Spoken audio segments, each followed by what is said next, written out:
Hello, नमस्ते दोस्तों, सबको प्रणाम। Welcome to my YouTube channel. आप सभी का स्वागत है। और आज एक बार मैं फिर आपकी सेवा में हाजिर हूँ। जुलाई का ये फर्स्ट दिन है, 1 जुलाई 2020 और अनलॉक का ये दूसरा मंथ है। जून महीना 30 दिन का अनलॉक 1 था और आज से 31 जुलाई तक अनलॉक 2 है। स्कूल और कॉलेज बंद रहेंगे, ऐसा घोषणा हुई है। और ये चौमासा का ये जो मॉनसून का समय है, वर्षा ऋतु का, उसमें त्योहारों की बौछार होगी। आज 11 है, देव शयनी 11 है, देव सो जाते हैं। ऐसी हमारे ऋषि मुनियों की ये जो परंपरा है हमारे देश की, वो देव शयनी एकादशी आज से चतुर्मास प्रारंभ होता है और देव शयन करते हैं और देव बाद में कार्तिक शुक्ल 11 को उठ जाते हैं। ऐसा एक इसके पीछे एक दृष्टि है, सात्विक और तात्विक दृष्टि है। जीवन जीने का एक तरीका बताते हैं ऋषि मुनियों।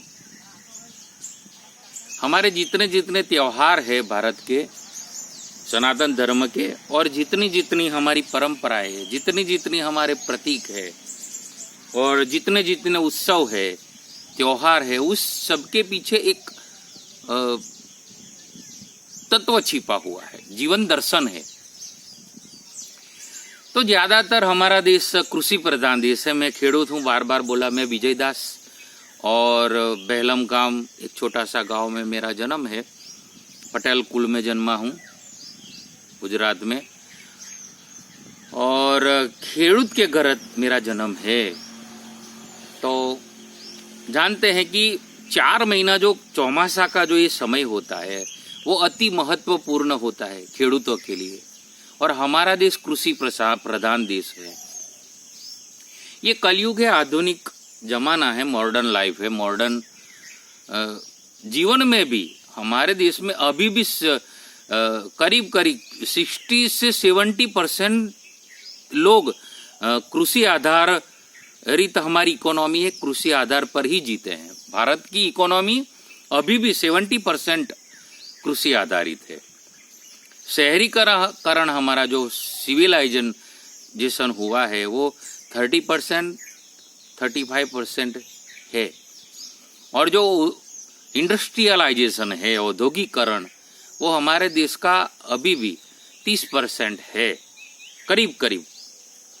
तो हमारी जो संस्कृति है, हमारा कल्चर है, पहले जब ऋषि काल था, तब तो जब हमारा देश आजाद हुआ, वहां तक की बात करें तो 90% लोग कृषि पर ही जी रहे थे। हमारी इकोनॉमी 90% इकोनॉमी कृषि आधारित है।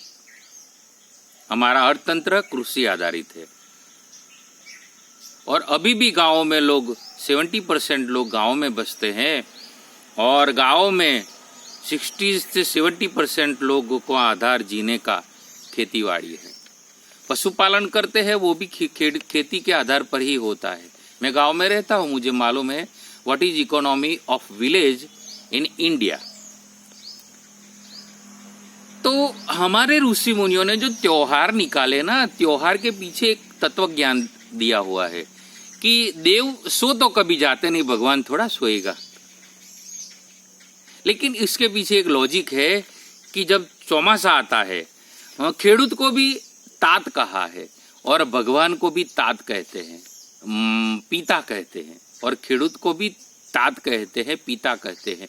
क्यों? क्योंकि खेडूत मेहनत करके अनाज पकाता है, और दूसरे जो रॉ मटेरियल है, जो कपास और जो गेहूँ, ये जो अनाज, पानी, कठोर, ये सब जो तेली जो पाक है, तेली बिया के जो अरंडी है, ये सब जो पकाता है खेडूत ही पकाता है। और दुनिया में जो रॉ मटेरियल जिसको बोलते हैं, पूरी दुनिया का देखो ना तो अभी रॉ मटेरियल जो इंडस्ट्री के लिए जो रॉ मटेरियल की जरूरत होती है वो 70-80% रॉ मटेरियल कृषि में से ही आता है। बाकी के इंडस्ट्री में जो केमिकल इंडस्ट्रीज है और जो केमिकल जो निकलता है पृथ्वी में से, जो कोलसे या वो जो ऑयल निकलता है वो नेचुरल गैस और ये उसमें से बनता है। और जो आयरन है, जो लोखंड उद्योग है, तो ये करीब करीब 30-40% है, ज़्यादा नहीं है। 60-70% raw material produced by agriculture in world, all over the world. तो दुनिया को जो अनाज पानी जो मिलता है वो खेडूत की मेहनत से मिलता है, खेडूत पकाता है। इसलिए खेडूत को जगत का बाप कहा है, जगत का तात कहा है। अति गौरवशाली जो धंधा है, अति गौरवशाली वो खेडूत का धंधा है, इसलिए बोलते हैं। तो खेडूत को भगवान के बाद का दर्जा दिया है, खेडूत को तात कहा है। और भगवान जगत पिता है जिसने ये दुनिया बनाई है, और ये दुनिया को जिलाता है खेडूत। दुनिया को खाद खुराकी का जो सामान पहुंचाता है खेडूत फंडामेंटली। तो वो खेडूत का कर्म चौमासे में ज्यादा होता है। हमारे देश में चौमासा शुरू होता है तो आषाढ़, श्रावण, भादरवो और आसो, ये 4 महीने का वर्षा ऋतु कही गई है। हमारा जो भौगोलिक वातावरण है और हमारा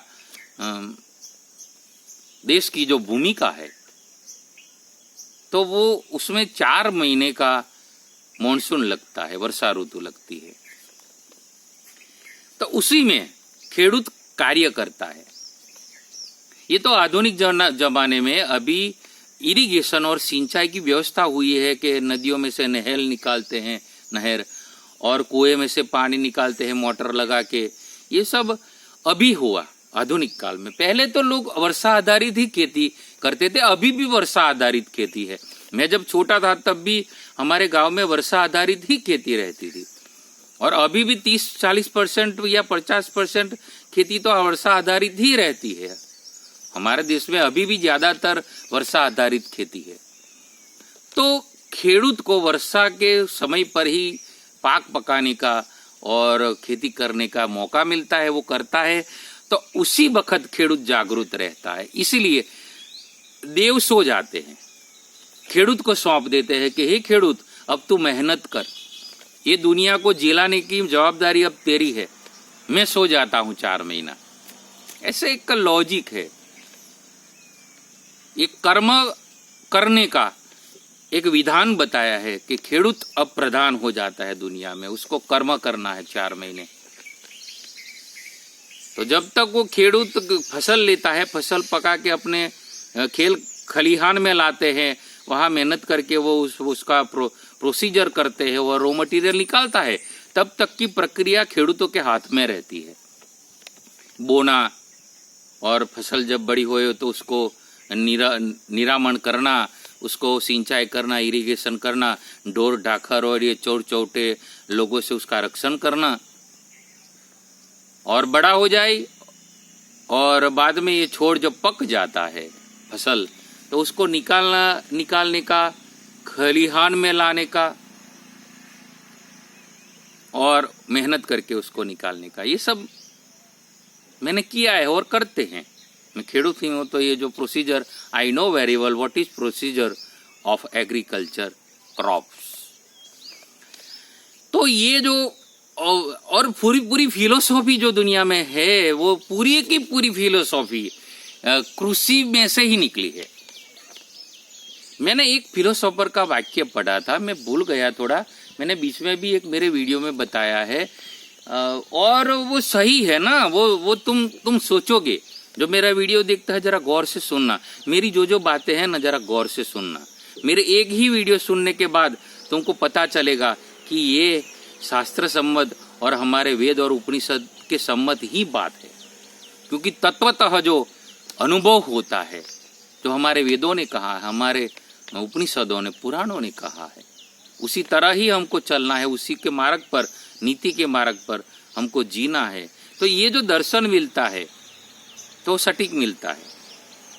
और हमारे ऋषि मुनि कृषि कर्म करते थे, ऋषि कृषि करते थे और गौ पालन करते थे। इसलिए कृषि गौ रक्षा वाणिज्य वैश्य कर्म स्वभावजम, गीता में श्लोक आता है ऐसा। कृषि गौ रक्षा वाणिज्यम वैश्य कर्म स्वभावजम, वैश्य कर्म करते हैं वो वैश्य का स्वाभाविक कर्म है। कृषि गौ रक्षा और वाणिज्य, वाणिज्य भी करते हैं खेडूत वैश्य लोग। लेकिन यहाँ कृषि की बात है, जो 70% आधार दुनिया को जीत 80% 70% खेडूत जब पकाता है अनाज पानी और ये, तो दुनिया को जिलाता है। तो चौमासे के महीने पर, वर्षा ऋतु के समय पर हमारे वेद और उपनिषद हमारे भौगोलिक वातावरण और समय के अनुरूप ही दर्शन बताया। इसलिए भी उसके जो उत्सव निकले हैं ना, ये जो उत्सव, ये चतुर्मास का पर्युषण बोलते हैं, चतुर्मास पर्युषण। अरे भगवान राम में भी चतुर्मास किया था, प्रवर्षण पर्वत पर चतुर्मास। और चतुर्मास में साधना और भक्ति करने का ये काल भी है। योगियों और सन्यासी लोग 4 महीने एक जगह पर स्थिर हो जाते हैं। तो ये देवशयनी एकादशी है आज, इसलिए मैंने थोड़ा भूमिका में विस्तार से बात की है। अनलॉक 2 चल रहा है। अनलॉक 2 का ये पहला दिन है, बुधवार है, बुद्ध पुरुष का वार है, बुद्धि का वार है, गणेश का वार है, सरस्वती का वार है, गणेश का वार है, बुधवार। तो आज मैं कई दिनों से चाणक्य नीति पर बोल रहा था। कल मैं सोचता था कि चाणक्य नीति से हटके कुछ बात करूं, लेकिन मुझे लगा, कल मैंने बात की थी कि नीति है वो पाए में है, फाउंडेशन है हमारे जीवन का। हमको यदि जीवन सफल बनाना है, हमको यदि जीवन में हमारा लक्ष्य जो प्रभु प्राप्ति का है वो अनुभव करना है, पाना है, तो नीति फंडामेंटल है, फाउंडेशन है। तो नीति का रास्ते पर ही चलना है। तो उसके बारे में मैंने लगभग 4-5 वीडियो मैंने 4-5 दिन से बोला हूँ, रख दिए हैं यूट्यूब पर। तो आज मैं सोच रहा था कि क्या बात करूं, लेकिन मुझे लगा कि नहीं, चाणक्य नीति पर ही बोलो अभी आज, क्योंकि ये फाउंडेशन है ना, जितना पाया मजबूत बनेगा ना, उतना हमारा आज से लेकर का हमारा जीवन सुंदर बनेगा। सत्यम शिवम सुंदरम, हमारा जीवन सत्यमय बनेगा, हमारा जीवन शिवमय बनेगा और हमारा जीवन सुंदर बनेगा। रामायण में 7 कांड है, उसमें एक सुंदर कांड आता है जिसमें हनुमान जी का चरित्र है। सब जानते हैं सनातन धर्मी लोग। रामायण में कांड है ना, 7 कांड, उसके नाम दिए हैं। बाल कांड में भगवान राम का बाल चरित्र का गान है, उसमें जन्म का चरित्र आता है, ये कथा आती है, ये सब है, तो बाल कांड है। अयोध्या कांड में युवानी का कांड है, भगवान राम ने जो उसका बाद में वनवास होता है सीता का, तो ये अयोध्या कांड है। अरण्य कांड में जब वो वनवास जाते हैं तो अरण्य वनवास करते हैं और उदासीन व्रत धारण करके ऋषि मुनियों के साथ रहते हैं पंचवटी और चित्रकूट में, तो वो ये कथा है, तो वो अरण्य कांड है। किष्किंधा नगरी के नाम पर किष्किंधा में जो चरित्र राम का आता है वो किष्किंधा कांड बोला गया। ये 4 कांड के बाद 5वां जो कांड है रामचरितमानस में, रामायण में, वो सुंदरकांड बोला गया है। क्यों सुंदर बोला गया है? उसमें हनुमान जी का चरित्र है और भक्ति, सीता की प्राप्ति, अशोक वाटिका में सीता है, वहां हनुमान जी भक्ति रूपी सीता को मिलते हैं। तो जो भक्ति को प्राप्त करता है, मिलता है भक्ति को, उसका आशीर्वाद लेता है भक्ति का, उसी का जीवन सुंदर हो जाता है। हनुमान जी बंदर है फिर भी सुंदर है। सत्यम शिवम सुंदरम है हनुमान जी। शिवम भी है, हनुमान जी शिव है, शिव का अवतार है। 11वां रुद्रा अवतार है हनुमान जी। बंदर है लेकिन हनुमान जी जैसा कोई सुंदर नहीं है, क्योंकि भक्ति का वरदान है, भक्ति का वरदान उनको मिला है हनुमान जी को, सीता की प्राप्ति है उसमें। मैं थोड़ा इसलिए इसमें बात कर दी। और बाद में लंका कांड आता है तो लंका में युद्ध होता है, वो कांड है। और उत्तर कांड में बाद में भगवान की उत्तरावस्था और बाद में राम राज्य की जो बात है वो आता है। और उत्तरकांड का एक मतलब यह भी है कि जीवन के सभी प्रश्नों का उत्तरकांड में मिलता है। रामचरितमानस और रामायण का जो उत्तरकांड है वो हमारे सभी समस्याओं, जीवन की समस्या और प्रश्नों का उत्तर देता है, इसलिए उसको उत्तरकांड कहते हैं। और बिल्कुल सही बात है, तुम यदि रामचरितमानस और रामायण के उपासक हो तो तुम्हें मालूम होगा। और जो अभी नए है, जो यूट्यूब पर ये मेरी वीडियो देख रहा है, तो बिल्कुल अनुभव है संतों का और मेरी भी प्रतीति है कि उत्तरकांड में सभी उत्तर का, हमारे प्रश्नों का उत्तर है। जीवन के मूलभूत जो प्रश्न है वो सभी प्रश्नों का उत्तर उत्तरकांड में मिलता है। हमारे देखो ना, हमारा रामचरितमानस और रामायण भारतवर्ष में और सनातन धर्म के लिए है, ये ऐसा हम नहीं बोल सकते। पूरे जीवन मानव जात के लिए है रामचरितमानस और रामायण, गीता, उपनिषद, वेद। लेकिन दूसरे धर्म वाले लोग उसको ना माने तो हम क्या करें? और मानते हैं। जर्मनी और जो यूरोपीय देश है और अमेरिका, वो लोग लोहा मान गए कि इसी शास्त्रों में बहुत गूढ़ रहस्य पड़ा है।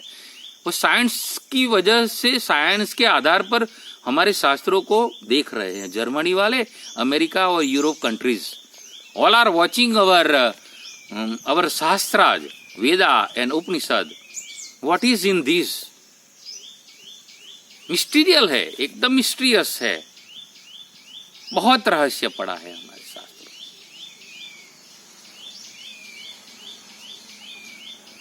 तो सभी प्रश्नों का उत्तर, जीवन के सभी प्रश्नों का उत्तर उत्तरकांड में है।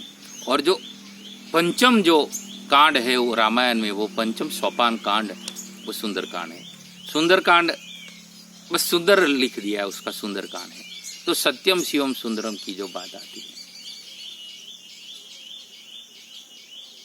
तो जीवन हमारा सुंदर बने। हनुमान जी महाराज की जीवन से एक प्रेरणा हमको वो भी मिलती है कि रूप में, जो बाह्य रूप में जब हनुमान जी को देखते हैं तो वो तो बंदर का रूप है।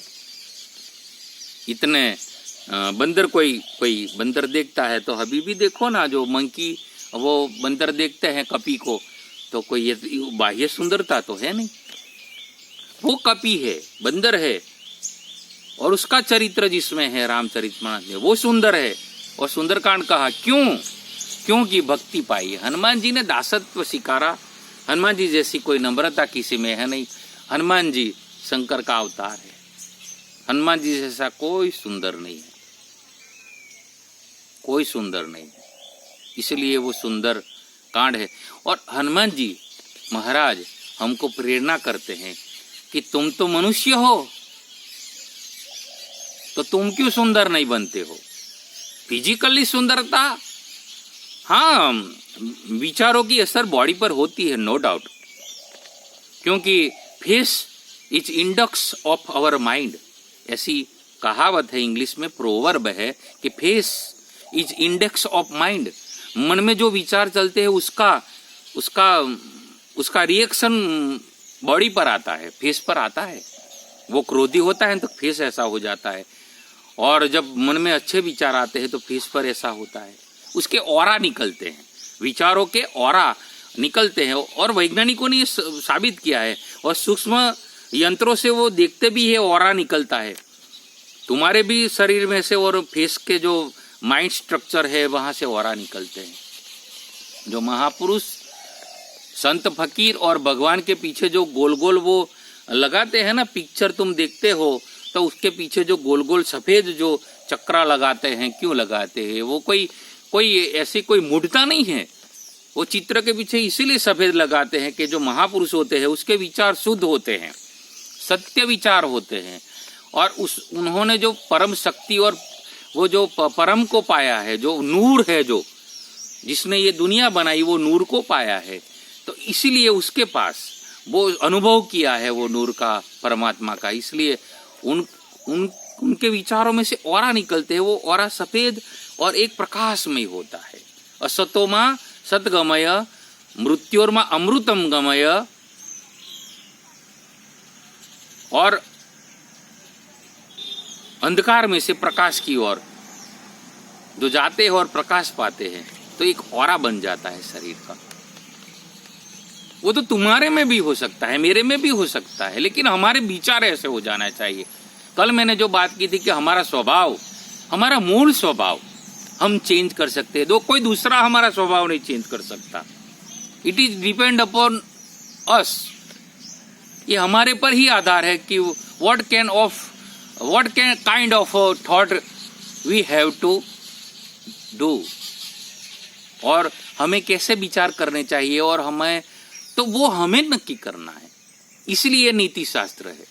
आज में ये जो है ना, वो कल मैंने मोबाइल से 2-3 दिन वो श्लोक लिया था मैंने, लेकिन ये नीति शास्त्र का श्लोक आज मैंने लिख के लाया हूँ, क्योंकि लखता लोहिया था। हमारे गुजराती में एक कहावत है कि लखता लोहिया था। लगते हुए जो पुरुष है वो लोहिया होते हैं, यानी कि वो उसका दर्शन मिलता है लिखने से। हमें बोलते हैं ना कि विधाता भी हमारा लेख लिखता है, ऐसा बोला जाता है। लिखना होता है ना, जब विद्यार्थी जो पढ़ते हैं ना, जब छोटा बच्चा, तो वो भी लिखने की ही बात आती है। वो उसको स्लेट में या तो उसमें बोलता है कि लिखो, उसको घूंटो, एक को घूंटो, 2 को घूंटो, घूंटो घूंटो घूंटो, लिखना, लिखो लिखो लिखो लिखो लिखो लिखो। तो जो लिखने की बात है, बाद में आज मुझे लगा कि लाओ मैं एक श्लोक लिख लूं। तो मोबाइल हाथ में रखना पड़ता है। कईयों को ऐसा भी लगे कि मोबाइल क्यों सामने रखते हैं और बताते हैं, तो कागज तो बता देते हैं ना। मेरा जीवन कोरा कागज, कोरा ही रह गया, अच्छा है।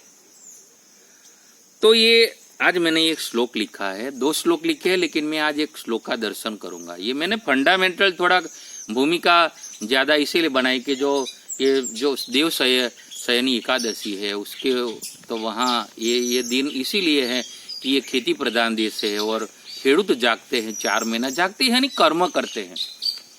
मेरा अपना अनुभव है, मैं खेडूत हूँ, मुझे मालूम है। और ज्यादातर लोग हमारे देश में खेडूत ही है ना, तो 4 महीना खेडूत को सौंप देते हैं भगवान कि तेरा पुरुषार्थ अब तू कर, खेती पका और खेती कर, और उसके आधार पर दुनिया जीती है, तो दुनिया के लिए तू कर्म कर। खेडूत को जगा देते हैं भगवान और सो जाते हैं। ऐसा एक कर्म का सिद्धांत बताते हैं भगवान।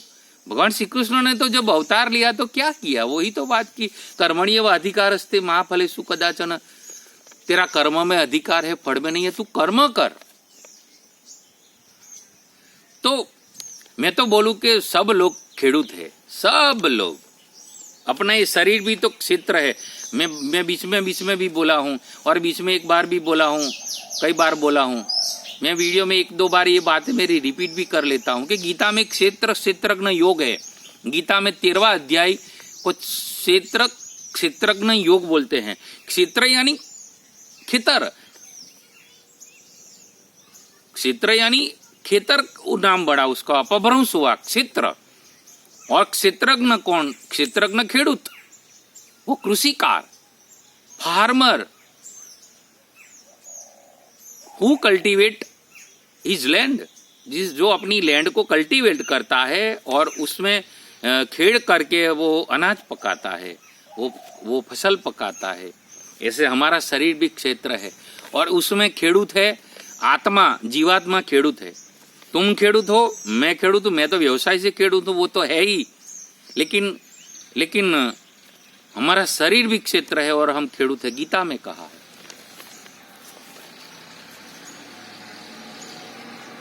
तुलसीदास जी महाराज ने वैराग्य संदापिनी एक नाना पुस्तक लिखा है, एक छोटा सा। उसमें उन्होंने कहा कि मैं सभी शास्त्रों का सार दे रहा हूं थोड़े में। तो उसमें भी ये एक दोहा आता है ऐसे करके कि तुम्हारा शरीर ये शरीर है, वो खेतर है, कृषि का वो क्षेत्र है, और उसमें खेडूत है, वो तुम हो, वो जीव है, और उसमें बाद में फसल जैसे हम पकाते हैं ऐसा हमको फल मिलता है। तो हम तुम पुण्य की फसल पकाओ या पाप की फसल पकाओ, ये तुम्हारे हाथ में है। कर्मण्येव अधिकारस्ते, कर्म में तुम्हारा अधिकार है। तुम जैसी फसल पकाओगे वैसा तुमको फल मिलेगा। तो ये थोड़ा देव शयनी एकादशी पर मैं थोड़ा विस्तार करके बोल गया कि देव शयनी एकादशी का जो लॉजिक है, जो तत्व निकलता है, वो ऋषि मुनियों ने इसी दृष्टि है, क्योंकि कृषि प्रधान देश है ना, तो कृषि के आधारित ही हमारी कल्चर है, हमारी संस्कृति है, हमारा सब। और मैंने एक बात करते करते रुक गया कि एक फिलोसोफर हुआ, उसने बताया था कि दुनिया में जितनी जितनी कलाएं हैं, जरा गौर से सुनना, कि जितनी जितनी कलाएं हैं, जितनी जितनी विद्या है और जितने संस्कार है दुनिया में, जितना प्रकार की वो सभ्यता है, सिविलाइजेशंस, जितनी जितनी सभ्यता हो निकली दुनिया में आई अब तक, और अभी है सभ्यता, सिविलाइजेशन, और कलाएं, जितनी भी कला, संगीत कला और जितने जो स्कल्पचर है, वो जो शिल्प कला है, वो गाने की कला है, बोलने की कला है, वो सब कला, ऑल टाइप ऑफ आर्ट्स और सब प्रकार की विद्या, कला और संस्कृति कृषि में से ही निकली है। ऐसा मैंने एक पढ़ा, एक वाक्य, इतना बड़ा महत्व है कृषि का, क्योंकि मूड में है कृषि। जंगल में से जब आदि मानव जब जंगल में से जब ये पेड़ काट के और ये सब जब जरूर पड़ी अनाज खाने की, तो ऋषियों ने बाद में जंगल में रहते थे, बाद में गौ का पालन करके और वो बड़द, और यूरोप में तो अश्व से खेती करते हैं ना, करते थे आज तक, इसलिए वहाँ वो जो यंत्र निकाले गए तो उसमें हॉर्स पावर शब्द लगा दिया। हमारे देश में यदि यंत्र का आविष्कार होता यदि, तो हम उसको बुलोक पावर कहते हैं। ये मैं मजाक में नहीं बोल रहा हूँ, सही है, क्योंकि यूरोप में यांत्रिकरण हुआ ना, औद्योगिकरण और यंत्र का आविष्कार ये 300-400 वर्ष में हुआ यूरोप कंट्रीज में। तो वहाँ खेतीबाड़ी होती थी हॉर्स से, वहाँ खेती करते थे, वहाँ हर जगह पर खेती करते थे, जहाँ रण विस्तार होता है वहाँ खेती करते थे। ऊंट होता है ना, कैमल, तो जो ऊंट है, ऊंट से खेती होती है कई जगह पर भैंसा से, उसको हम गुजरात में पाड़ा बोलते हैं, तो भैंसा से भी खेती होती है, अभी भी कई जगह पर करते हैं भैंसा से। और अभी यांत्रिकरण हो गया तो ट्रैक्टर ये सब आ गया। हमारे देश में भी अब ट्रैक्टर आ गए, यांत्रिकरण से ही खेती हुई, और बड़द से खेती अब तो बिल्कुल नहीं हो रही है। हमारे गांव में बड़द से ही खेती होती थी जब मैं छोटा था, तो 100% बड़द से खेती होती थी। अब तो 100% खेती ट्रैक्टर से हो गई। मेरा अपना भी ट्रैक्टर है, एक छोटा ट्रैक्टर है, एक बड़ा भी ट्रैक्टर है। समय के अनुरूप चलना पड़ता है ये जो, लेकिन क्या है कि जो मैं इसलिए बोल रहा हूं कि कृषि का इतना महत्व है कि सब तरह की कला, जरा सोचना, मैं क्या बोलूं कि मैंने कला पाने की भी कोशिश की है, करता रहता हूं, विद्या पाने की कोशिश। और आज मैं श्लोक लाया हूं वो भी इसके आधार पर का ही चाणक्य का श्लोक है। तो अभी भी मेरी तमन्ना रहती है विद्या पाने की, एक विद्यार्थी और साधक की तरह रहना है मरते दम तक। तो हमको पानी है विद्या, ये सब कला पानी है, लेकिन निकली है कृषि कर्म से। विज्ञान जो साइंस है ना, वो साइंस भी निकला है कृषि में से, और कृषि में जरूर होती है विज्ञान की। कई लोग बोलते हैं कि वो जो खेती करते हैं या जो वो पढ़े लिखे और अभन लोग करते हैं उसकी जरूरत नहीं पढ़ने की। अरे पढ़े लिखे लोगों की ही जरूरत है खेती में। जो सच्चा साइंस है वो सच्चा साइंस निकला है खेती में से, और साइंस की जरूरत है खेती में। और हमारे गुजरात में तो एक कहावत है खेतीबाड़ी की और कृषि की कि खेती डायू कोई नहीं। हमारे गांव में जो हमारे बुजुर्ग थे ना, वो बोलते थे कि खेती डायू कोई नहीं। हमारे गांव में एक सना भगत करके थे, वो खेती बहुत अच्छी खेती पकाते थे, अभी नहीं है, लेकिन मरते दम तक खेती की। वो कुदाली लेकर खेत में जाते, हर रोज जाते अपने खेत में, कहीं वो खरपतवार निकालते, एक खेतर को साफ करते। 80-85 बरस 90 बरस तक जिए होंगे, मरते दम तक। आखिर में 15-20 दिन ही उन्होंने ये छोड़ा होगा महीना, बाकी मरते दम तक खेत में जाने का हर रोज। अभी भी मेरे एक चाचा है, वो लगभग ईश्वर चाचा है उसका नाम, अभी भी है, तो वो हर रोज खेत में जाते, साइकिल लेकर जाते हैं वो, और वो चारा लाते हैं अपने भैंसा के लिए। ऐसे खेडूतों का जीवन कितना, और वो तंदुरुस्ती भी बहुत है। हमारे जो ईश्वर काका में बोलता, उसकी तंदुरुस्ती बहुत है। और वो सना भगत थे, उसका नाम वो भगत बोलते थे क्योंकि उसको वो भक्ति का और वो कनान का बहुत दर्शन था उसके पास। तो वो मैं देखता था, मैं ये अभी तो नहीं है, 15-20 बरस से वो देहांत है, लेकिन वो खेत में जाते थे वो कुदाली लेकर। तो ये जीवन है ना गांव का।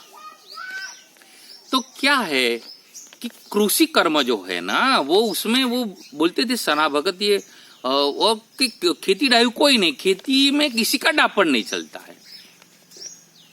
खेती में जितनी भी तुम संशोधन करो वो कम पड़ेगा। कृषि में जो संशोधन करते हैं, अभी जो हमारी यूनिवर्सिटी बनी है ना पूरे देश में, दुनिया में कृषि के आधार पर कृषि के लिए संशोधन करते हैं, वो सब खोखली हो रही है। उसका पूरा संशोधन कोई नहीं कर सकता है। यूनिवर्सिटी में संशोधन नहीं होता, खेतों में संशोधन होता है, क्योंकि एक एक खेत एक एक प्रयोगशाला है, एक एक खेत एक एक प्रयोगशाला है। मैं देखता हूं, मेरा अपना अनुभव है। और जहां चास वहां बास करना पड़ता है खेती के लिए, जहां चास लगता है ना वहां हमारा बास होता है खेडूत का। खेती ऐसे होती है, धरती से संलग्न होते हैं। धरती को माता क्यों कहा ऋषि मुनियों ने? इसीलिए कि ये माता है। माता हमको, जैसे माता छोटे बच्चे को परिस्थान कराती है, पिलाती है दूध, वैसे पोषण करती है माता, ऐसे ये धरती हमारा पोषण करती है।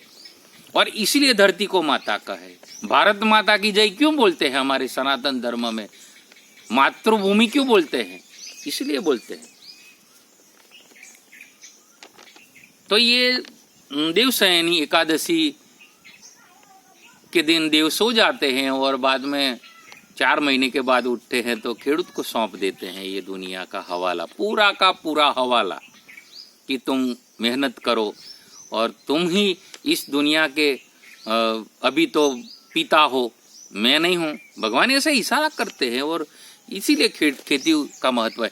और मूड में ये जो मैंने ये जो पढ़ा था, एक जगह पर एक कोटा पढ़ा था, ऐसा सेंटेंस, कि दुनिया की सभी कला और सभी विद्या और सभी संस्कृति और सभ्यता का जन्म स्थान कृषि है, एग्रीकल्चर है। Agriculture is the mother of all arts and all culture of the world, ऐसा मैंने पढ़ा था। और वो बिल्कुल सही है, सनातन सत्य है, क्योंकि ऋषि मुनियों ने प्रतिपादित किया है। हमारे ऋषि मुनियों ने, वेदों में तुम देखो, हमारे शास्त्रों में देखो, चाणक्य नीति में भी कृषि का महत्व और कृषि का दर्शन आता है। गीता में भी मैंने अभी श्लोक बोला, कृषि गौरक्ष वाणिज्य वैश्य कर्म स्वभावजम, वो कृषि को लेकर बात हुई है। रामचरितमानस में भी कृषि की बात आती है। कृषि निरावही चतुर किसाना, जिमी बुध तजही मोह मद माना। बुद्ध पुरुष और ज्ञानी पुरुष अपने मोह मद और मान त्यजते हैं। कैसे? उदाहरण दिया खेती का। कृषि निरावही चतुर किसाना, जो चतुर किसान है वो कृषि का निरामण करते हैं, घास पतवार निकाल देते, खराब जो घास पतवार होती है उसका निरामण करते हैं। ऐसे जिमी तिमी बुध तजही मोह मद माना, 3 जो दुर्गुण हैं, सभी दुर्गुणों का बाप है, माँ है, मोह मद और मान, वो त्यजते हैं बुद्ध पुरुष। कैसे? तो उदाहरण दिया खेती का। लगता है ना कि सभी विद्याओं की जननी कृषि है। कृषि निरावही चतुर किसाना, रामचरितमानस में चौपाई आती है। कृषि निरावही चतुर किसाना, जिमी तिमि बुध ही मोह मद माना।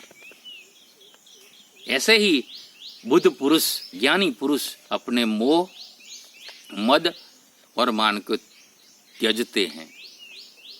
तो ये बात है। तो आज मैंने थोड़ा विस्तार करके ये कर दिया। और मैं अगाऊ भी बोला कि फंडामेंटल है नीति, तो शास्त्र फंडामेंटल है हमारे जीवन में। एथिक्स जिसको नीति बोलते हैं, मॉरालिटी बोलते हैं, वो आनी ही चाहिए। हम जितनी नीति के मार्ग पर चलेंगे, जितना हम नीति के मार्ग पर निर्भय होकर चलेंगे, उतना ही हमारा जीवन सफल और सुंदर होगा। इसीलिए मैंने ये थोड़ा विस्तार कर दिया। अब मैं श्लोक बोलूं, उसका संक्षिप्त में मैं थोड़ा विवेचन करके। येषां न विद्या न तपो न दानं न चापि शीलं न गुणो न धर्मः ते मृत्युलोके भुवि भारभृता मनुष्यरूपेण मृगाश्चरन्ति। ये बात बताई है। और मेरा जो नियम है उसी के अनुसार मैं उसका रिपीट करूं, 3 बार बोल दूं। येषां न विद्या न तपो न दानं न चापि शीलं न गुणो न धर्मः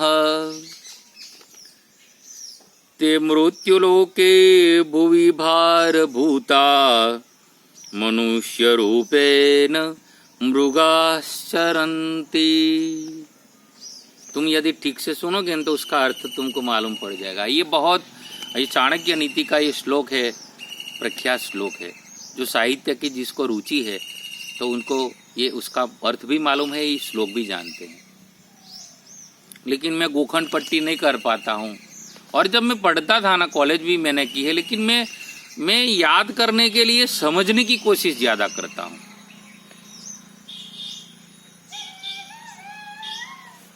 और जो बाद में लिख के, जो पॉइंट लिख के जो उसको गोखंड पट्टी करते हैं ना, उसको हमारे गुजराती में गोखंड पट्टी बोलते हैं। उसको रिपीट करके वो मुझे ज्यादा पसंद नहीं आता है। वो गोख देने का सहज हमको याद हो जाए वो ठीक है, क्योंकि स्मृतिर्लब्ध्वा की जो बात है, अर्जुन को जब लास्ट में गीता में कहा भगवान श्री कृष्ण ने कि यथेष शशि तथा कुरु, तुझको जो अच्छा लगे वो कर, तब अर्जुन क्या बोला? नष्टो मोह स्मृतिर्लब्ध्वा त्वत् प्रसादान मया च्युत।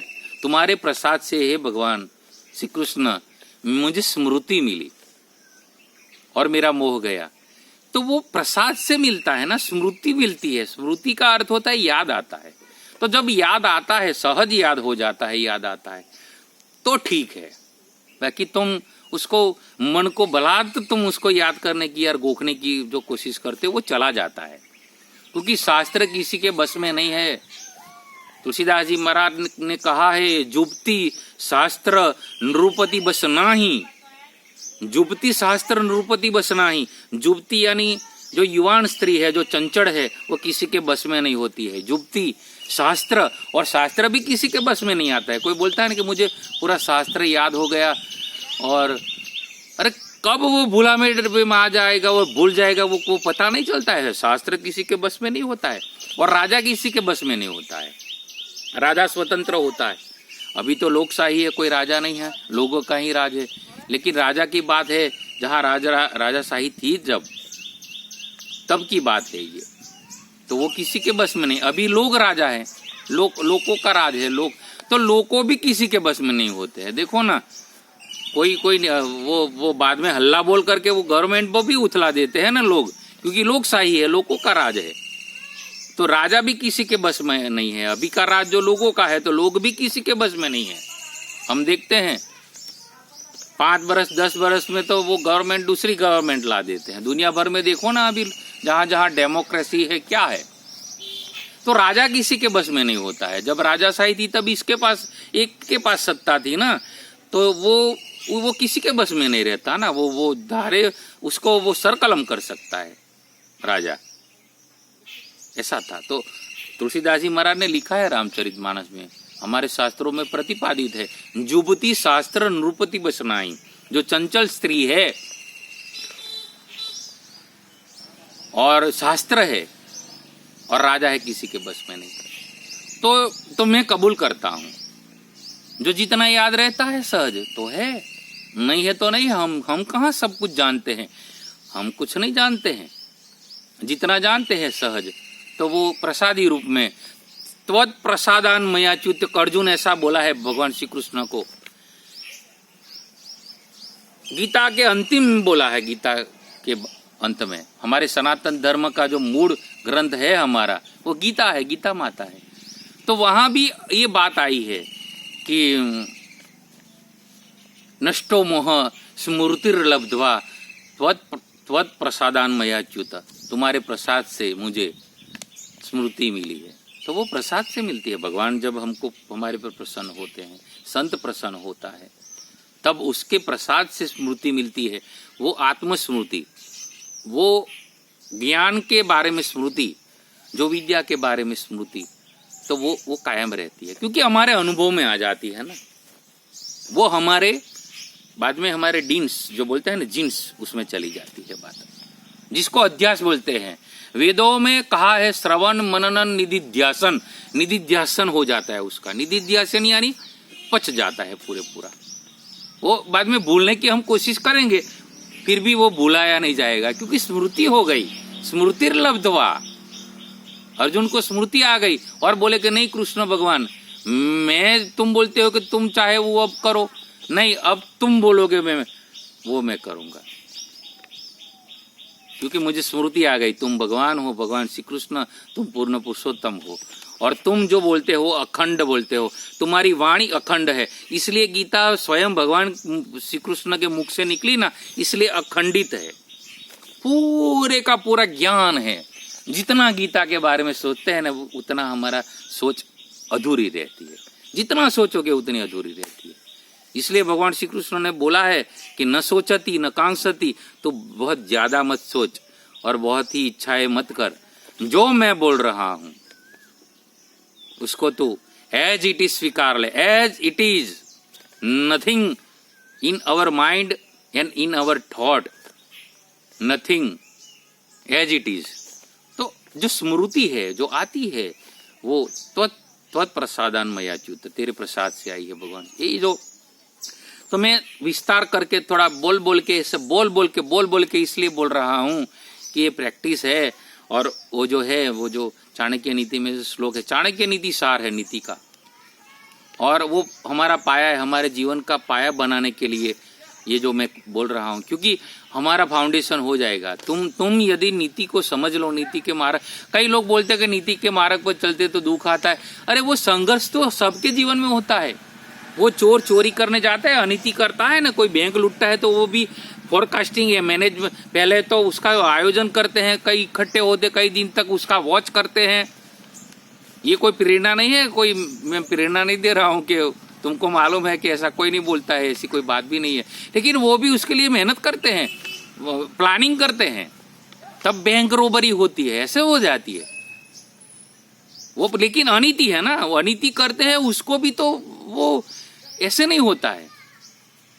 कोई बोलते कि अनीति करते वो सुखी, अरे सुखी क्या, वो पकड़ा जाएगा तो डंडा पड़ेगा ना, जेल होगी ना, कौन सुखी? वो हमारी गलत फहमी ये कलयुग में हो गई कि झूठा बोलते हैं, अनीति का मार्ग करते हैं, वो भ्रष्टाचार करते हैं, वही सुखी है। तो हम क्यों नीति के मार्ग पर चले और सच्ची बातें करें, सच्चे मार्ग पर चले? वो गलत फहमी है, उसका वो परिणाम भोगते ही हैं। चाणक्य ने ही कहा है कि जो अनीति के मार्ग से जो धन आता है ना और संपत्ति आती है, वो 10 बरस रहती है, ज्यादा नहीं रहती है। और तुम देखो ना, अभी अभी हमारे देश में जिसने अनीति की है उसकी दशा तुम देखो ना, राजकारण में हो, चाहे उद्योग क्षेत्र में हो, चाहे कोई भी क्षेत्र में देखो, 10 बरस से ज्यादा नहीं रहता। वो जाता तो है लेकिन अपना भी साथ में चला जाता है। ऐसा कहा है नीति में, चाणक्य ने भी कहा, हमारे शास्त्रों ने कहा है, और हम व्यवहार में भी देखते हैं। अनीति ये कुतरा बस है, अनीति ये कुत्ते भौंकते हैं, बेकार हो जाता है जीवन। तो इसीलिए नीति हमको चाहिए। और मैं ज्यादा नीति पर इसलिए बोल रहा हूं और इतने दिनों से वीडियो रख रहा हूं और बड़े बड़े वीडियो थोड़ा बढ़ा रहा हूं कि तुम सुनो तो थोड़ा धीरज से सुनो, पेशन लाओ, पेशन, धीरज से सुनो। मैं भी धीरज धर के बोल रहा हूं।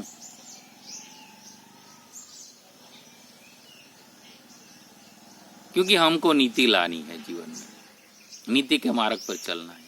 कठिनाइयां हर एक को होती है, अनीति के मार्ग पर जाते हैं ना, उसको भी कठिनाइयां होती है। गलतफहमी तुम निकाल देना कि भ्रष्टाचार करते हैं तभी सुख आता है, नहीं, भ्रष्टाचारी करने के लिए भी उसको कितना कष्ट, ये ऐसा नहीं होता है। वो टेबल पर नहीं बोलते हैं कि भ्रष्टाचार के टेबल होते हैं, वहीं पर हम वजन डालते हैं, ऐसा व्यवहार करना पड़ता है प्रैक्टिकल में ऐसा ही जीवन सब जगह पर होता है। कोई भी क्षेत्र में देखो, सरकारी क्षेत्र में, मेरा तो अपना भी अनुभव है ना, मैं खेडूत हूँ, तो जो हमको जाना पड़ता है मामलतदारी में और कचहरियों में, तो व्यवहार करना पड़ता है। ऐसा ही अब ये माहौल हो गया। लेकिन जो लेते हैं ना ऐसा, वो तुम देखना, अनीति का जो मिलता है ना, वो ज्यादा टिकता नहीं है, 10 बरस से ज्यादा नहीं टिकता है और दुखी हो जाते हैं। इसलिए मन में से तो निकाल देने का कि अनीति और भ्रष्टाचार और ये सब है, दुनिया में ऐसा चलता है तो हमको भी करना पड़ता है, करते हैं, नहीं नहीं नहीं, वो विचार ही निकाल देने का। और इसीलिए मैं ज्यादा से ज्यादा बोलता हूँ उसके ऊपर, कम से कम मेरे तो मन में बोध हो जाए। मैं तुमको बिल्कुल मेरा स्वार्थ बता रहा हूँ, तुम जो सुनते हो तो मेरे मन में से तो निकल जाए। और जो सुनता है ध्यान से, जो YouTube पर मेरी चैनल पर आके जो मुझको ध्यान से एकदम सुनता है, तो उसको टच होगा ये बात कि पते की बात है ये, क्योंकि हमारे ऋषि मुनि और शास्त्रों ने बातें कही है ना, वो पते की बात कही है। हमारा जो जीवन ध्येय है, जो परम सुख और परम शांति और परमात्मा का विश्राम पाना है, परम विश्राम परमात्मा की जो अनुभव करना है, वो तभी मिलेगा जब नीति के मार्ग पर जाएंगे। सुख शांति, सच्चा सुख और सच्ची शांति तभी मिलेगी दुनिया में, बाकी शांति नहीं मिलती है, सुख नहीं है, सगवड़ बहुत हो जाती है। तो यहाँ ये श्लोक है, तो इसमें लिखा है, येषाम न विद्या न तपो न दानम न चापि शीलम न गुणो न धर्म ते मृत्युलोके भूय भुआर भूता मनुष्य रूपेण मृगा सरंती। इसका मतलब एकदम संक्षिप्त में अब मैं बोलूं तो येषाम न विद्या, जिसके पास विद्या नहीं है, यानी कि जो विद्या प्राप्ति नहीं करता। विद्या के बाद में तो उसकी बहुत वैकल्टी है। मैं पढ़ा हूँ, ये गुजरात में आणंद के नजीक विद्यानगर, उसका नगर का नाम ही विद्यानगर बन गया। वहाँ सब टाइप की फैकल्टी है। जब मैं पढ़ता था ना, तब फैकल्टीज थी, ये कॉमर्स था, आर्ट्स था, साइंस और इंजीनियरिंग कॉलेज, ये सब था। लेकिन वो वर्ष हो गए ना कितने, 30 वर्ष के ऊपर। तो अभी वहाँ मैं देखता हूँ, और हर जगह यूनिवर्सिटी में, हमारे नजीक वडोदरा में MS यूनिवर्सिटी है, और देश भर में यूनिवर्सिटी है, और दिल्ली के इलाहाबाद में, प्रयाग में, और जगह हर जगह पर यूनिवर्सिटी है ना देश में सब। तो वहाँ विद्या का धाम है ये। तो वहाँ स्कूल में जब बच्चे जाते हैं, वो भी विद्या मंदिर है ना, छोटे बच्चे जाते हैं वो, तो उसको भी विद्या मंदिर बोलते हैं। तो विद्या जो प्राप्ति करनी है, और जिसके पास विद्या नहीं है, अक्षर ज्ञान बोलो ना, बाद में वो कितना पढ़ते हैं, वो ज्यादा हो सके तो पढ़ो, बच्चों को पढ़ाओ, विद्या प्राप्ति के लिए प्रयत्न करो। साक्षरता जिसको बोलते हैं, लिटरेसी, साक्षरता आनी ही चाहिए।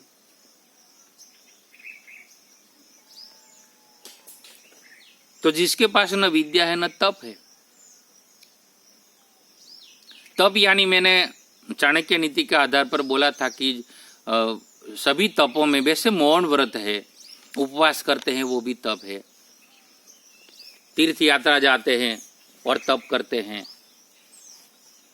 अकेले बैठ के ध्यान करते हैं, वो भी तप का ही रूप है एक। तो वो तप है ना, तो चाणक्य ने मैंने बताया था, शांति जैसा कोई तप नहीं है। तो हमारे मन को संयम करके हम सब शांत होते हैं, तो उसके जैसा कोई तप नहीं है। सहन करो, ये दुनिया में जो हम आए हैं, तो सब लोगों के बीच में कोई हमारा बुरा भी बोलेगा। हम कुटुंब में हैं तो सबके साथ थोड़ा हमको सहन करना पड़ता है, वो तप है। तप के लिए वन में जाने की और हिमालय और जूनागढ़ ऐसे कोई चले जाने की कोई जरूरत नहीं है। दुनिया में हम सबके साथ जीते हैं, उसमें जब हम सहन करते हैं ना, वही तप है। सहन शक्ति जब हमारे में जितनी आती है, वो तप है। तो इसी तरह से तप की व्याख्या लेनी चाहिए। और बाद में तो वो भी तप है, लेकिन हम कहाँ कर पाएंगे वो कठिन तप। मौन तप है, हाँ, जितना हो सके उतना थोड़ा मौन रखो। तो येषाम न विद्या न तपो न दानम, और जो नहीं दान करता है, जिसके पास है वो देता नहीं है। और दान कई प्रकार के होते हैं, विद्या दान भी है, अन्नदान भी है, कन्यादान है, वाक दान है, क्षमा दान है। दूसरों को क्षमा कर दो, तुम्हारा जिसने बुरा किया है उसको तुम क्षमा कर दो, वो भी दान है। कथा गान करते हैं ना, परमात्मा का गुणगान करते हैं, परमात्मा के गुणगान गाता है, परमात्मा की कथा का गान करता है, वो भी दान करता है। गुणगान करते हैं ना, वो बुरीदा जनाहा है, जिससे भागवत में कहा है कि वो बुरीदा जनाहा है। बुरीदा जनाहा यानी वो बहुत बड़ा दान करता है दुनिया को, कथा दान करते हैं, परमात्मा का गुणगान गाते, परमात्मा का गुण दर्शन दुनिया को कराते हैं कथाकार। तो वो भी दान है। तुम्हारा किसने बुरा कर दिया और कुछ बुरा कर दिया, और कुटुंब में भी एक दूसरे को साथ रहते हैं, तो वो बर्तन इकट्ठे होते तो थोड़ा खखड़ाट होता है, ऐसा कहावत है। प्रैक्टिकली देखते तो सब रहते हैं साथ में, तो थोड़ा खखड़ाट ऐसा थोड़ा होता है। तो क्षमा कर दो, वो दान है, क्षमा दान। बिल्कुल प्रैक्टिकल बात है। ये जो नीति है ना, नीति शास्त्र जो चाणक्य का नीति, वो बिल्कुल व्यवहार शास्त्र है, बिल्कुल नीति की बात है, हमको जीने का शास्त्र है, ये जीवन दर्शन है। तो न विद्या न तपो न दानम, जो दान नहीं करता है, और न चापी शीलम, जो शीलवान नहीं है। शील यानी चारित्र्य, चारित्र्य यानी कि देश काल के अनुरूप हमारा जीवन शीलवंत होना चाहिए। शीलवंत यानी कि दूसरों को हम नड़े ना, दूसरों का हम बुरा ना करें।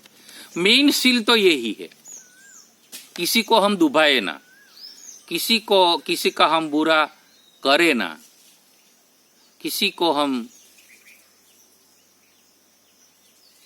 ठगे ना, किसी को हम क्या बोलते हैं, किसी के साथ कपट ना करें, वो शीलता है। जब हम किसी का बुरा नहीं करते हैं, किसी का हम बुरा सोचते नहीं हैं, हम सोचेंगे तो भला ही सोचेंगे कि सर्वे जना सुखी न संतु। हमारे तो यहाँ ऋषि मुनियों ने यही कामना की है, सर्वे संतु निरामया, सर्वे सुखी हो, सर्वे निरामय हो, स्वस्थ हो, ऐसी कामना की है ऋषि मुनियों ने। तो दूसरों का हम बुरा ना करें, दूसरों का हम बुरा सोचे ना, दूसरों का हम भला ही सोचे। और कोई अच्छा काम करता है तो उसके बीच में हम ना जाए, वो शीलता बोलते हैं। मेन शीलता वो है। बाद में तो पंचशील की बात आती है, जैसे जैसे धर्म संप्रदाय पंथों में उसकी मर्यादाएं जो बताई है, जो शील बताए हैं, वो दर्शन है। लेकिन हमारे वो जो साधु होता है ना, वो शीलवंत साधु होता है, वो ऐसी तरह से वो शील बनाता है कि देश काल के अनुरूप अपनी शीलता नक्की करता है, होता है। देश और काल के अनुरूप दूसरों को वो नड़े ना, दूसरों का भला करे ऐसी कोशिश करे, और दूसरों को वो दुभाए ना, ऐसी जो कोशिश है और ऐसा जीवन बनाता है, वो शीलवंत जीवन होता है, शीलवंत साधु होता है। तो जो न चापी शीलम न गुणों, जिसको कोई गुण नहीं है। देखो ये गुणों की बात है ना, तो कोई गुणवान यानी हमारे में सब गुण तो नहीं आएगा ना। सत्य, दया, तप, दान और जो ये जो बातें हैं सब, और गुण तो कितने कितने हैं। सत्य, करुणा, प्रेम, अभयम, और गुण, सर्वगुण संपन्न तो कोई होता नहीं, मनुष्य होता है। तो गुणवान इसको बोलते हैं कि तुम्हारे में जो एक गुण है, मेन गुण, उसको तुम उसका संवर्धन करो। जैसे गौ संवर्धन करते हैं ना, गाय को पालन करके गौ का संवर्धन करते हैं, गौ संवर्धन। बाद में वो गाय 5 लीटर दूध करती है तो दूसरे जो उसका जो वियाण होगा तो 6 लीटर करेगी, उसके बाद 7 लीटर करेगी। और ऐसा उसका जब बच्चा आएगा ब्रीडिंग करके तो उसका बच्चा जब बड़ा होगा और वो गाय बाद में दूसरे उसका जो बच्चा आएगा तो वो बाद में जो वियाण होगी तो वो 8 लीटर 10 लीटर, गौ संवर्धन बोलते हैं उसको। तो हमारे में गुण संवर्धन होना चाहिए। गुण संवर्धन यानी ये बात विनोबा भावे ने, संत विनोबा भावे ने बताई थी कि गुण संवर्धन करो तुम्हारे में। गुण संवर्धन यानी गुणों का संवर्धन नहीं, गुणों यानी सब गुण हमारे में नहीं आएंगे, नहीं है। बुरे के बुरे आदमी में भी एक गुण होता है। रावण में भी एक गुण था। ऐसा बोलते हैं ना कि जो राक्षस या बुरे से बुरा लोग बोलते हैं ना, उसको भी कोई ना कोई, उसके भी में भी कोई गुण होता है, सद्गुण। इस दुनिया में गुण के बगैर का कोई आदमी नहीं होता है। और इस दुनिया में अवगुण वाला, जिसमें कोई भी अवगुण ना हो, ऐसा भी कोई आदमी नहीं हो सकता है। जो अच्छे आदमी होते हैं ना, उसमें अवगुण थोड़े होते हैं, और जो बुरा आदमी होता है उसमें अवगुण ज्यादा होता है और गुण कम होता है। इसमें भी गुण होता है। तो तुम सोचो कि तुम्हारे में भी कुछ गुण है, मेरे में भी कुछ गुण है, और जो गुण है ना उसका दर्शन करो, थोड़ा मेडिटेशन करो, परमात्मा के नाम का जप करो, एकांत में बैठो और अपने आप से पूछो कि मेरे में कौन सा गुण है मेन।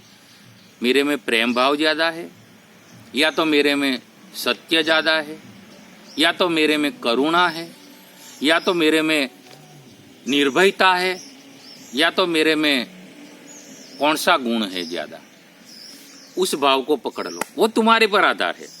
जैसे मेरे में सत्य का भाव ज्यादा है, मुझे सत्य बहुत प्रिय है, मैं ज्यादा से ज्यादा मेरे जीवन में कोशिश, मेरे में प्रेम भाव ज्यादा नहीं आता है, मैं बिल्कुल कबूल करूं। इसका मतलब कि मेरे में जो सत्य है उसका मैं संवर्धन करूं। विनोबा भावे ने ये ट्रिक बताई थी कि गुण संवर्धन करो। तुम्हारे में जो गुण पड़ा है, कभी डिप्रेस मत हो दुनिया में, कभी ऐसा मत सोचो कि मेरे से कुछ नहीं होगा, मेरे में कोई गुण नहीं है, मैं कुछ नहीं कर पाता, मेरे में कोई कौशल्य नहीं। तुम्हारे में अनइन्फिनिट पावर है।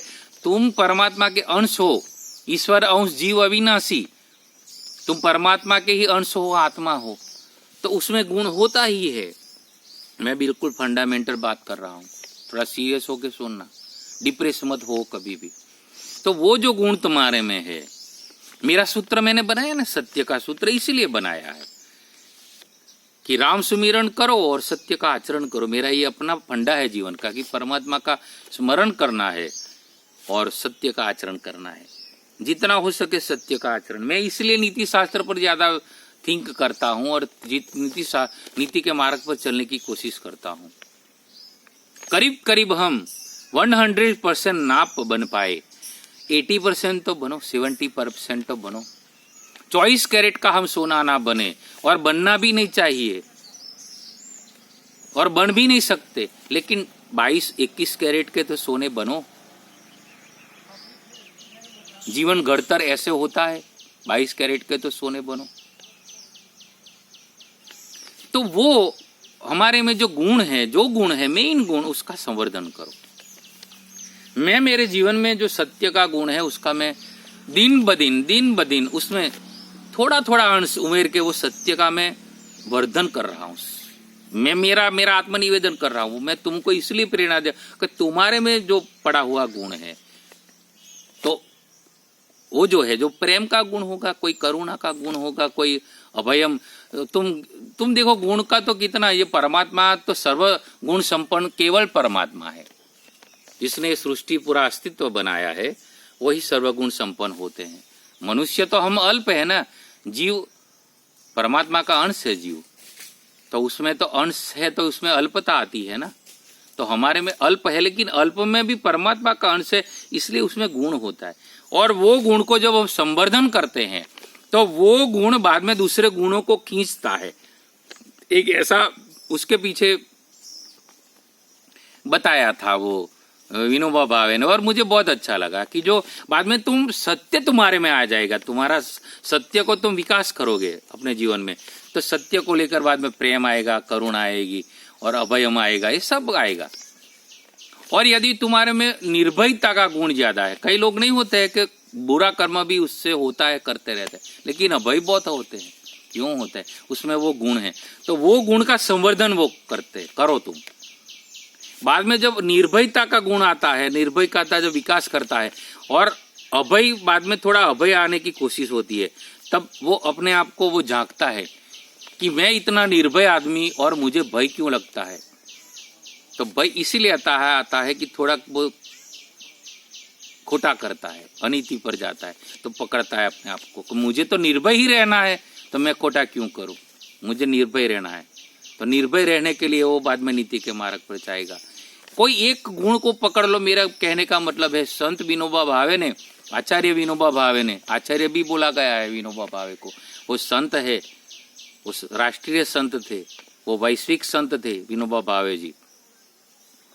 तो उन्होंने ये ट्रिक बताई थी और मुझे बहुत अच्छा लगा कि गुण संवर्धन करो तुम्हारे में जो है, तुम्हारे में जो दुर्गुण है वो दुर्गुण का गान मत करो।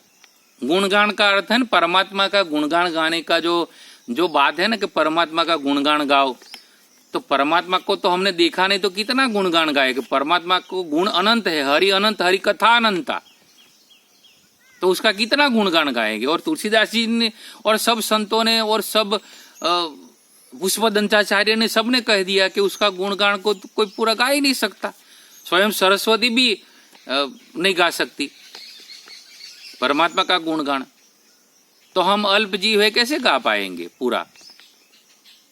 तो ये अर्थ निकलता है कि गुणगान गाने का मतलब है कि तुम्हारे में गुण है उसका भी गान करो, मेन गुण है जो उसका संवर्धन करो और अवगुण का गान मत करो।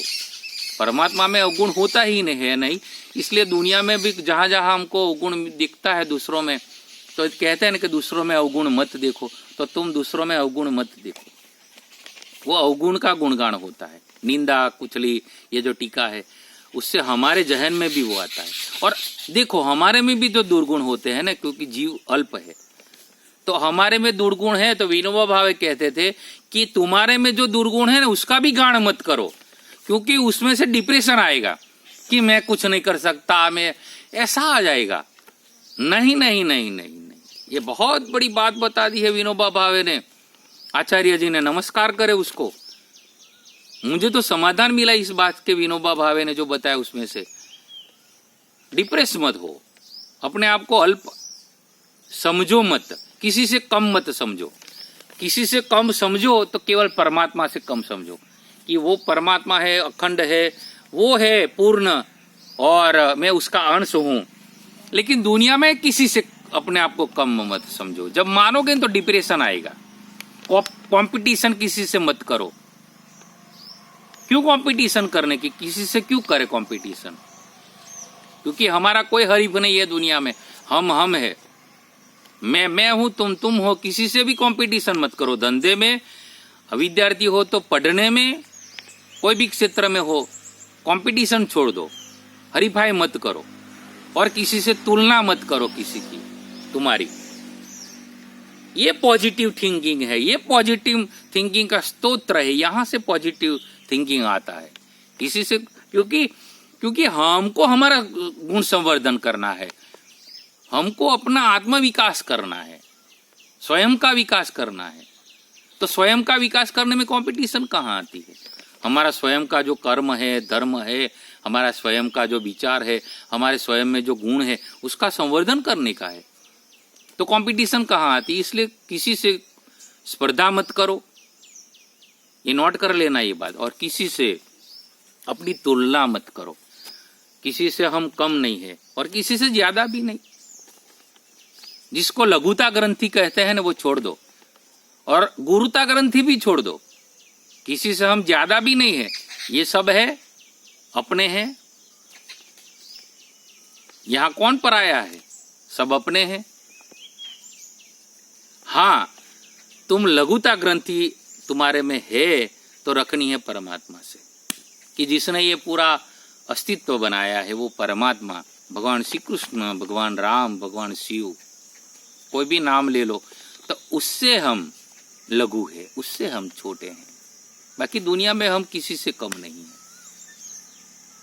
तो किसी से ज्यादा भी नहीं है, क्योंकि बहुरत्न वसुंधरा, तो किसी से कंपटीशन भी नहीं और किसी से हमारी तुलना भी हमको नहीं करनी है, और आत्मसंतुष्टि में रहना है, आत्मविकास करना है, और अपना जो मेन गुण है उसको सूत्र बना लो, अपना सूत्र बना लो अपने गुण को, कि मेरे में जो सत्य पड़ा है, मेरा जो मेन गुण है उसका विकास हो। मेरे में प्रेम पड़ा है तो मैं प्रेम को बढ़ाऊं, मेरे में निर्भयता पड़ी है तो मैं निर्भयता को बढ़ाऊं, उसका विकास करूं। और एक गुण जब विकसित हो जाता है तो एक साधे सब आ जाते हैं। वो परमात्मा की सृष्टि का नियम है। वो पूरा अस्तित्व जो है, वो जो बाद में वो लॉ ऑफ एट्रैक्शन हो जाता है, लॉ ऑफ कर्मा है, वो कर्म का सिद्धांत वहां लागू हो जाता है बाद में। तो विषाद में मत रहो, डिप्रेशन में मत आओ। तो ये जो चाणक्य नीति है ये बताती है कि येषाम न विद्या न तपो न दानम न चापी शीलम न गुणो न धर्मा, और जो धर्म नहीं है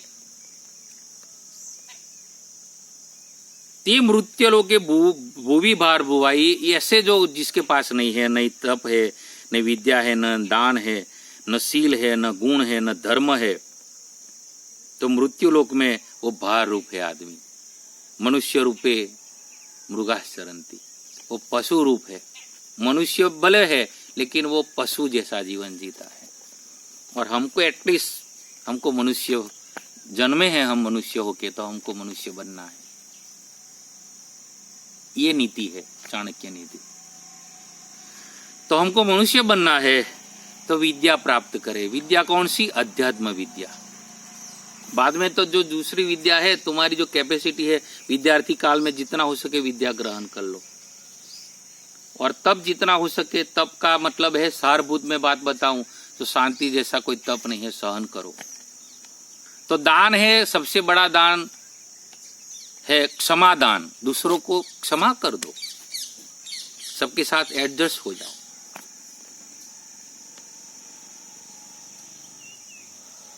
और शीलवान बनो। शीलवान यानी दूसरों को नड़ो ना, दूसरों का बुरा ना करो, बुरा कर्म मत करो, तो तुम्हारे में शीलता आएगी। और गुण, तुम्हारे में जो गुण है, मेन गुण, उसका संवर्धन करो, विकास करो, आत्मविकास। और धर्म, स्वधर्म, हम जिस सनातन धर्म में और जिस धर्म में हमारा जन्म हुआ है, और जहाँ पर हमारा देश काल के अनुरूप जहाँ जन्म हुआ है, वो धर्म का हम पालन करें। तो इतना करेंगे, विद्या प्राप्त करेंगे, तप करेंगे ऐसा शांति रूपी, और दान करेंगे, क्षमा रूपी दान, और विद्या रूपी दान, कन्या दान, बहुत बाद में तो दान देने की बात है। और शील, दूसरों को नड़े ना, दूसरों का बुरा ना करे। और गुण आएगा हमारे में, जो मेन गुण है उसका संवर्धन, और ऐसे स्वधर्म हमारा पालन होगा तो हम मनुष्य रूप में आ जाएंगे। ये बाकी शरीर मनुष्य का है, लेकिन फिर भी मनुष्य जीवन नहीं है, पशु जीवन है। तो नीति हमको वो पशु जीवन से निकालकर मनुष्य बनाती है, उसको नीति कहते हैं। और नीति के मार्ग पर हमें और तुम्हें चलना है। तो ये बात आज मुझे बतानी थी। Thanks for watching. इतने समय मेरे वीडियो को सुनने के लिए तुम्हारा बहुत बहुत धन्यवाद। Love all of you. Thanks again and again. मेरी यूट्यूब चैनल को सब्सक्राइब करो, ज़्यादा से ज़्यादा लोगों तक शेयर करो, और हो सके जो अच्छा लगे तो लाइक करो। यदि तुम लाइक करोगे, अच्छा लगा है, तो मुझको इंस्पिरेशन मिलेगा कि चलो किसी को तो अच्छा लगा। Thanks again, thanks.